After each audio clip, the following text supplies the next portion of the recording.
ধর্ম মন্ত্রণালয়ের নতুন একটি নিয়োগ বিজ্ঞপ্তি প্রকাশিত হয়েছে। তো ইতিমধ্যে আপনারা দেখতে পারছেন ধর্ম মন্ত্রণালয় দেখতে পারছেন এখানে 17 ডিসেম্বর 2024 খ্রিস্টাব্দ তারিখে প্রকাশিত এই ধর্ম মন্ত্রণালয় যে নিয়োগ বিজ্ঞপ্তি প্রকাশ করছে এই নিয়োগ বিজ্ঞপ্তি সংক্রান্ত এ টু জেড বিষয় আজকের এই ভিডিওটিতে তুলে ধরা হবে। সাধারণত এই নিয়োগের ক্ষেত্রে আবেদনের ক্ষেত্রে শিক্ষাগত যোগ্যতা, বেতন স্কেল, আবেদনটি কিভাবে করতে হবে, আবেদনের শুরুর তারিখ, শেষ তারিখ, আবেদন ফি কত টাকা, এ টু জেড বিষয় জানতে পারবেন। তো ভিডিও শুরুর প্রথমে আপনি যদি অল জব নিউজ বাংলাদেশ এই চ্যানেলে প্রথমবার এই ভিডিওটি দেখে থাকেন তাহলে আমাদের এই চ্যানেলটিকে সাবস্ক্রাইব করে রাখবেন, notification bell button all press করে রাখবেন, এই ভিডিওটিতে একটি লাইক করে দেবেন। আর যারা আমাদের ফেসবুক পেজে ভিডিও দেখছেন আমাদের ফেসবুক পেজটি লাইক দিয়ে ফলো করে আমাদের ফেসবুক পেজের সঙ্গেই থাকবেন। আর ডিসক্রিপশন বক্সে আমাদের ফেসবুক পেজের লিঙ্ক দেওয়া আছে, তো আমাদের ফেসবুক পেজের লিঙ্কে গিয়ে আপনারা নিয়োগ বিজ্ঞপ্তির আপডেটগুলো জানতে পারবেন, অর্থাৎ ফেসবুকের মাধ্যমে।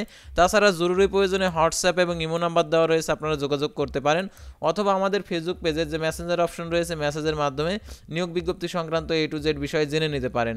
তো আর কথা না বাড়িয়ে চলে যাচ্ছি মূল বিষয়ে। যেহেতু ধর্ম মন্ত্রণালয়ের নিয়োগ বিজ্ঞপ্তি, সেই নিয়োগ বিজ্ঞপ্তিটা আপনাদেরকে দেখিয়ে দিচ্ছি। অবশ্যই আপনারা মনোযোগ সহকারে শেষ পর্যন্ত দেখবেন, তাহলে এই নিয়োগ বিজ্ঞপ্তি সংক্রান্ত সকল তথ্যগুলো জানতে এবং বুঝতে পারবেন। তো প্রথমে দেখতে পাচ্ছেন মন্দির ভিত্তিক শিশু ও গণশিক্ষা কার্যক্রম ষষ্ঠ পর্যায়ে হিন্দু ধর্মিক কল্যাণ ট্রাস্টে ধর্ম বিষয়ক মন্ত্রণালয় দেখতে পাচ্ছেন নিয়োগ বিজ্ঞপ্তি।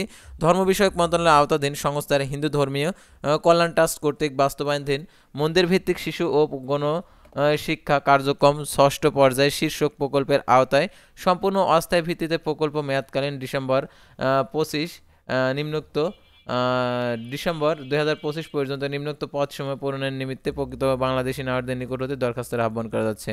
তো প্রথমে দেখতে পাচ্ছেন পদের নাম কম্পিউটার অপারেটর, পদের সংখ্যা 2টি, পদ আর কি সর্বোচ্চ বয়স 32 বছর। সর্বসাকুল্য বেতন দেখতে পাচ্ছেন 19,600 টাকা, 18,500 টাকা, 17,650 টাকা। এটার জন্য দেখতে পাচ্ছেন শিক্ষাগত যোগ্যতা স্নাতক, কম্পিউটার চালানোর কাজে 2 বছরের বাস্তব অভিজ্ঞতা থাকতে হবে এবং যে কোনো কম্পিউটার প্রশিক্ষণ কেন্দ্র হতে 3 মাসের কম্পিউটার প্রশিক্ষণপ্রাপ্ত। কম্পিউটার মুদ্রা অক্ষরিকে প্রতি মিনিটে বাংলায় 25 এবং ইংরেজিতে 30 শব্দের গতি থাকতে হবে। মন্দির ভিত্তিক শিশু ও গণশিক্ষা কার্যক্রম পঞ্চম পর্যায়ে শীর্ষক একই গ্রেডের কাজ করার প্রার্থীদের ক্ষেত্রে বয়স শিথিলযোগ্য তাদের অগ্রাধিকার দেওয়া হবে। তারপরে দেখতে পাচ্ছেন ফিল্ড সুপারভাইজার গ্রেড হচ্ছে 13, পদের সংখ্যা 5টি, 32 বছর, 19,600 টাকা ঢাকা মেট্রো, তারপর 18,500 টাকা সিটি কর্পোরেশন, 17,650 টাকা অন্য অন্য জেলা।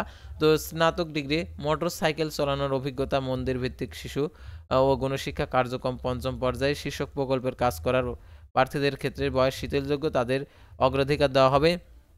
তারপর দেখতে পাচ্ছেন অফিস সহকারী কাম কম্পিউটার মুদ্রা অক্ষরিক পদের সংখ্যা একটি, 32 বছর, 17,345 টাকা বেতনের স্নাতক degree computer MS word excel পারদর্শী হতে হবে। কম্পিউটার মুদ্রা অক্ষরকে প্রতি মিনিটে বাংলায় 20 এবং ইংরেজিতে 20 শব্দের গতি থাকতে হবে। তবে দেখতে পাচ্ছেন মন্দির ভিত্তিক শিশু ও গণশিক্ষা কার্যক্রম পঞ্চম পর্যায়ে শীর্ষক প্রকল্পে কাজ করার প্রার্থীদের ক্ষেত্রে বয়স শিথিলযোগ্য এবং তাদের অগ্রাধিকার দেওয়া হবে। আর শর্তাবলী, অর্থাৎ আবেদন করার জন্য যে শর্তাবলী দিয়েছে এই শর্তাবলীগুলো অবশ্যই আপনাদেরকে অনুসরণ করতে হবে।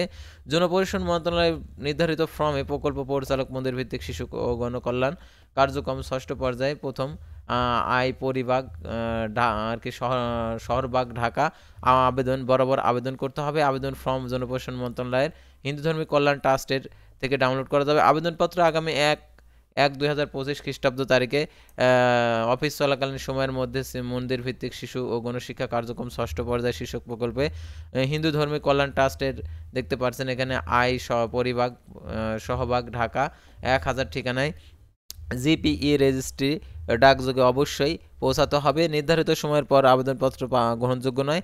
আর দেখতে পাচ্ছেন 1/1/2025 তারিখের মধ্যে 25 সালের মধ্যে আবেদনটা করতে হবে। আর বাংলাদেশ ব্যাংক, সোনালী ব্যাংক চালানের মাধ্যমে 200 টাকা অর্থনৈতিক কোড দেখতে পাচ্ছেন মাধ্যমে চালানের মূল কপি আবেদনপত্রের সাথে যুক্ত করতে হবে, অর্থাৎ চালানের টাকা জমা দিয়ে মূল কপি আর কি জমা দিতে হবে। এবং আবেদন ফর্মে পরিমাপযোগ্য 2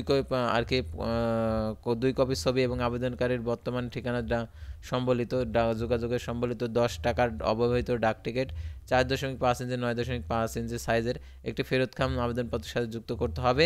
নির্ধারিত ফর্ম ব্যতীত অথবা ত্রুটিপূর্ণ আবেদন গ্রহণযোগ্য হবে না। আর আবেদন ফর্মটি আপনারা পাবেন www.hindutrust.gov.bd ওয়েবসাইট থেকে ডাউনলোড করে ফর্মটা পূরণ করবেন। আর দেখতে পাচ্ছেন এখানে আবেদন করে শুধু যোগ্য ও বৈধ প্রার্থীর লিখিত ও মৌখিক পরীক্ষার জন্য আহ্বান করা হবে। প্রবেশপত্রের প্রেরণের মাধ্যমে পরীক্ষার তারিখ ও সময় ও স্থান সম্পর্কে জানানো হবে। আর এখানে প্রার্থীর বয়স সীমা পত্রিকায় বিজ্ঞপ্তি প্রকাশের তারিখ হইতে 18 থেকে 32 বছরের মধ্যে হতে হবে। আর এখানে পরীক্ষা অংশ নেওয়ার জন্য কোনো প্রকার টিএডিএ প্রদান করবে না। তো আরও যে সকল শর্তাবলী দিয়েছে, তো এই শর্তাবলীগুলো অনুসরণ করে আপনারা অবশ্যই এই নিয়োগের আবেদন করতে পারেন। তো ভিউয়ার্স, আজকের ভিডিওটি ছিল সাধারণত ধর্ম বিষয়ক মন্ত্রণালয় নিয়োগ বিজ্ঞপ্তি নিয়ে। তো পরবর্তী ভিডিওতে আবারও কোনো নতুন জব সার্কুলার নিয়ে আপনাদের সামনে হাজির হব। সে পর্যন্ত সবাই ভালো থাকবেন, সুস্থ থাকবেন, আর অবশ্যই আমাদের ফেসবুক পেজটি লাইক দিয়ে ফলো করে ইউটিউব চ্যানেলটি সাবস্ক্রাইব